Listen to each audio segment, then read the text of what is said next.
Hi everyone, welcome to the homesites.com where we help you decide your new home investment. We help you identify which amongst your shortlisted houses provides you the maximum value. Essentially, that means which house will provide you more features for the money that you would be paying down for the houses.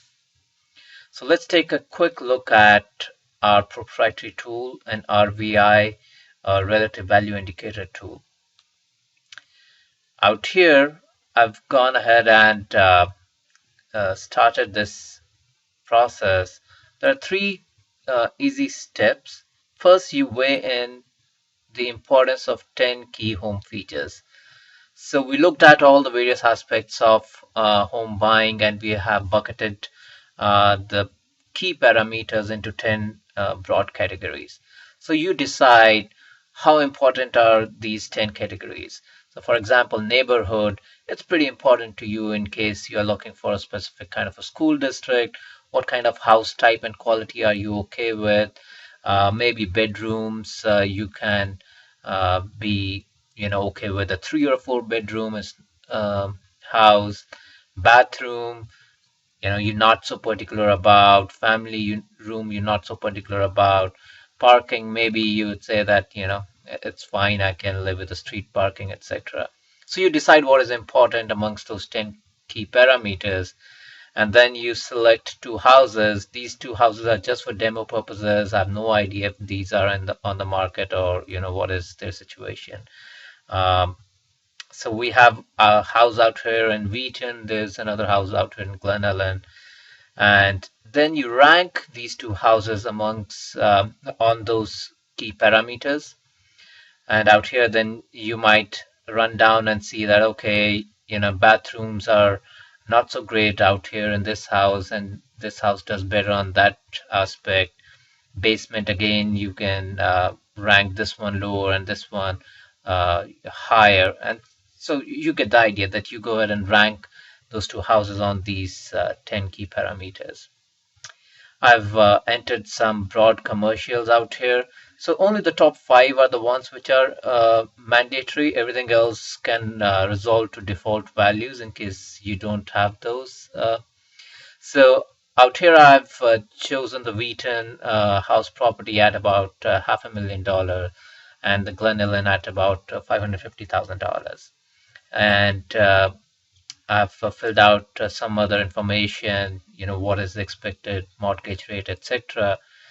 And going down the list, this number 11 is really for advanced use in case you understand the concept of the required returns.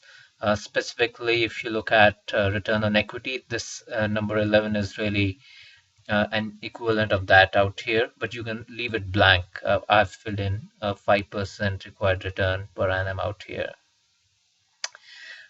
So that's about it. You give give your name, email address, and then you click analyze. So let's see here. So we can see that even though Glen Ellen house is a bit more expensive, it still provides you more value. Not a significant uh, difference, about 4%, but over 10 years it can save you about $15,000. And these, mind you, are very arbitrary numbers. Clearly, the difference could be much higher. So going down the report, it's a pretty detailed assessment of the two properties that you are looking at.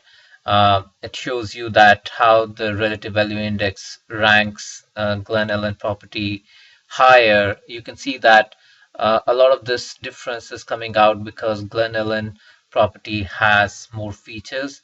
So it had a weighted average rating of 4.53 against 4.03 for the Wheaton property. The cost of ownership out here at Glen Ellen is higher because you over 10 years you'll be spending about $392,000 in present value terms, and for the Wheaton property you'll be spending about $362,000 over 10 years.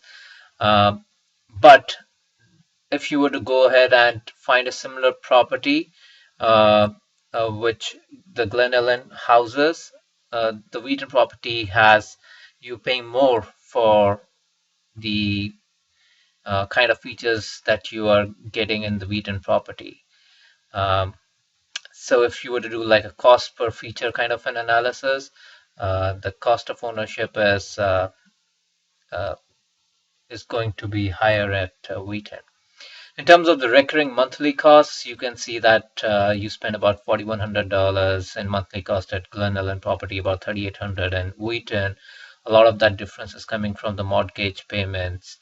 Now, if you still decide that no, I still want to go ahead and buy the Wheaton property since I spend less, you could see that it has to reduce its the total cost has to reduce about $14,000, and some of which could come out from the closing costs. So if the closing cost goes down by $6,000 or $7,000, the Wheaton house might come down to nearly the same value as the Glen Ellen house, and then you are indifferent.